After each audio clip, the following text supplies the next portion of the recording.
Hello বন্ধুরা, আমি প্রিয়াঙ্কা আবারও চলে এসেছি অনেক দিন পর আবার একটা ভিডিও নিয়ে।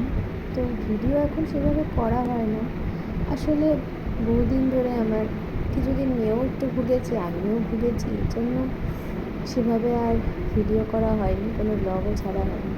তো আজকে অনেকদিন পর একটু রান্না করছিলাম, কদিন শাশুড়ি মাই রান্না করছিলেন। আর সবারই সর্দি জ্বর এসবের জন্য বাইরে কীভাবে খাওয়ার অত ইচ্ছা নেই, তার জন্য একটু খারকুন পাতা বাটা আর ডিম কষা আর এই সব রান্নাই করেছি, আর একটু শাক ভাজা।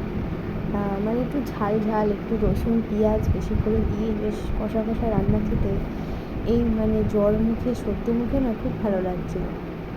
আসলে সেরকম কোনো স্বাদ ছিল, তো শাক আর খারকুন পাতা বাটা এগুলো হয়ে গেছিলো। তারপরে আমি ডিমের ঝোলটাও করে নিয়েছি। আর আসলে আমরা একটু ঝাল বেশি খেয়েছি ডিমের ঝোলে, তাই মেয়েটা আলাদাই রেখেছি, কারণ মেয়েকে তো এত ঝাল মশলা খাওয়ানো যায় না। আর সব রান্না শেষ, তারপরে যে মেয়ে খাবারটাও নিয়ে নিয়েছি, আমার স্নান টানও হয়ে গিয়েছে। তারপরে খেয়ে দিয়ে যথারীতি আমি আমার গন্তব্যে বেরিয়ে পড়েছি। তো অনেক দিন পর আমার ভিডিও ছাড়তে একটু ইতস্ততই লাগছিলো, যেহেতু এখন সেভাবে ভিডিও করা হয় না। তো ভিডিওটা কেমন লাগলো অবশ্যই আমাকে একটা কমেন্ট করো, আর ভালো লাগলে অবশ্যই লাইক করো। Tata, by.